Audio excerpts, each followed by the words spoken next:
तर नमस्कार मंडळी, सर्व काही नाही यूट्यूब चॅनलवरती आपलं सर्वांचं पुन्हा एकदा स्वागत।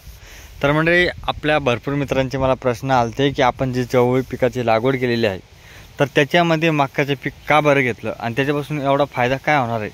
तर मंडळी, तुम्ही पाहू शकता आपण आता पूर्ण हा 10 गुंठे चवळी पिकाचा प्लॉट आहे आणि याच्यामध्ये आपण जे आपलं ठिबक आहे तर ते साधारणतः 1 फुटाचं आहे आणि 1 फुटाचं ठिबक असल्यामुळे तर आपण काय केलेलं आहे, चवळी बियाणं लावायची वेळेस एका ठिबकवरती 2 चवळीचे बियाणं एका ठिकाणी लावलेले आणि एका ठिकाणी मक्काचं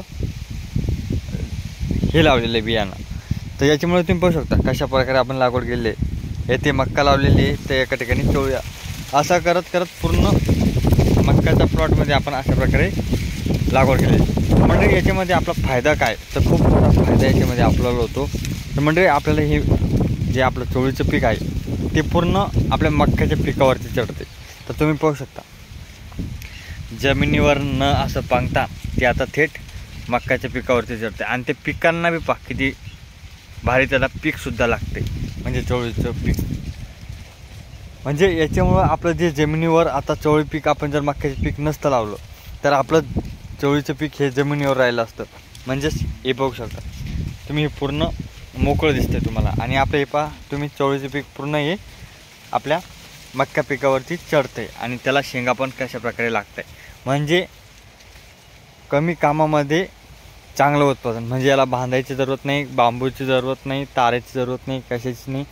तर अशा प्रकारे ते मक्कावरती चढतं आणि आपल्याला उत्पादनसुद्धा चांगलं होतं आणि याचबरोबर आपल्याला जे मक्याचे पीक आहे त्याच्यातून बी सुद्धा थोड्याफारात नफा होत असतो।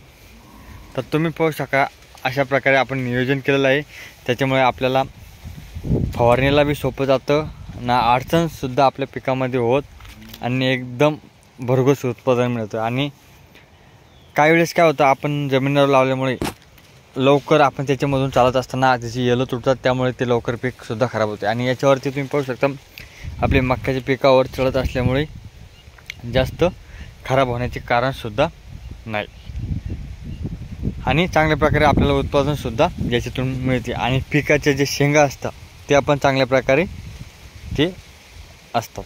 तर तुम्ही पाहू शकता कशा प्रकारे तुम्हाला चवळीचे पीक दिसत असेल, त्याची फळंसुद्धा चांगल्या प्रकारे लागलेली आहेत चवळी।